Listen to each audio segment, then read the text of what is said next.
പാലക്കാട് ഒരു ഇടി പൊട്ടിയ ബേജാറുള്ള ആൾക്കാരൊക്കെ പുറത്തിറങ്ങി നിൽക്കുകയാണ്. അതോ ഇവരൊക്കെ ജനിച്ചിട്ട് 70-72 വർഷമായി. ഇന്നേ അവരൊരു പൊട്ട് പാലക്കാട് കേട്ടില്ല. ഇന്നലെ ഏതോ ഒരു പെണ്ണ് വീട് ഇടുന്നുണ്ട് പാലക്കാട് ഭയങ്കര സുഖമാണത്ര ജീവിക്കാം, മഴയില്ല, മറ്റേ വെയിൽ മാത്രമേ ഉള്ളൂ പ്രശ്നം. മഴ വന്നാൽ ഞങ്ങൾ ഭയങ്കര സേഫാണ്, നിങ്ങൾക്ക് എല്ലാവരും പാലക്കാട് സ്വാഗതമുണ്ട്. അപ്പോൾ കാണിച്ചൊരു പാലക്കാടിന്റെ സ്വഭാവം കേട്ടോ. വലിയ എത്രയും വലിയ പൊട്ട് ഇതുവരെ കേട്ടിട്ടുണ്ടോ?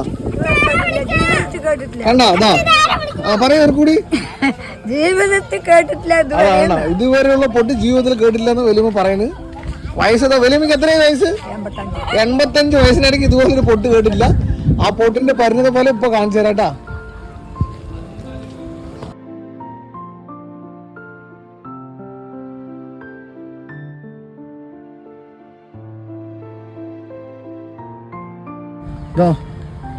ഇത് പൊട്ടിലാണ്. ഇത് കണ്ട തെങ്ങാണ്, തെങ്ങിന്റെ അവസ്ഥയാണ് ഇതാ. ഒരൊറ്റ പൊട്ടല്. നമ്മൾ എത്ര സേഫാണെന്ന് വിചാരിച്ചാലും ഒരു പൊട്ടല് മതി ജീവിതം. ഓഹോ ഏഹേ നാവും എത്ര ദൂരം തെറിച്ചിക്കുന്നത് കേട്ടാ. ഇവിടെ ഒരു പീസ് കിടക്കുന്നുണ്ട്. ഈ തെങ്ങിന്ന് തേങ്ങയായി ചിരകി കുറ്റിപ്പുട്ടുണ്ടാക്കി തിന്നാന്ന് വിചാരിച്ച് ഓണർ ഇതാ നടന്നു വരുന്നുണ്ട്.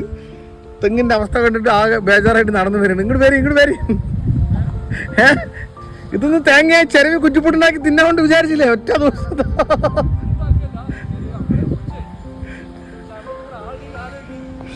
ആളാ ഇവേട്ട അങ്ങനെ ഒരു പൊട്ട് നമ്മൾ ഒരിക്കലും പ്രതീക്ഷിക്കില്ല. നമുക്ക് തെങ്ങ് 2 തുണ്ടായിരിക്കണം ഒറ്റ പൊട്ടില്. മാതൃഭൂമിന്റെ നമ്പർ ഇപ്പൊ വിളിക്കാം. ഞെട്ടി തരിച്ചില്ല ഇപ്പൊ ആൾക്കാര്. നമ്മളിവിടെ നിന്ന കഴിഞ്ഞില്ല കഥ. ഒറ്റ ഇടി പൊട്ടലില് ഒരു തെങ്ങ് ഹതാ ഹുവ. ഇവിടെ എന്താ പറഞ്ഞ പെണ്ണ് പാലക്കാട് സേഫാണ്, പാലക്കാട് മഴക്കാലത്ത് ആനയാണ് കുതിരാണ് പറഞ്ഞില്ലേ. ഒറ്റ പൊട്ട്. വീട്ടിൽ എന്തൊക്കെ ടി വി ഫ്രിഡ്ജൊക്കെ പോയിട്ടുണ്ടോ ഒറ്റ അടിക്ക് തെങ്ങ് ഡബിളായി തുണ്ടായി പൊളിഞ്ഞിരിക്കണ്ട.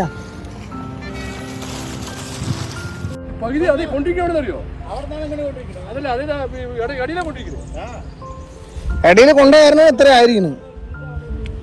പക്ഷെ സത്യം പറഞ്ഞല്ലേ ഞാനൊന്നും ഇങ്ങനത്തെ ഞാൻ ഓട്ടി അവിടെ നിന്ന് വീട്ടിൽ നിന്ന് ഇങ്ങനത്തെ ഇട്ടി കണ്ടില്ല. നിങ്ങൾ കണ്ട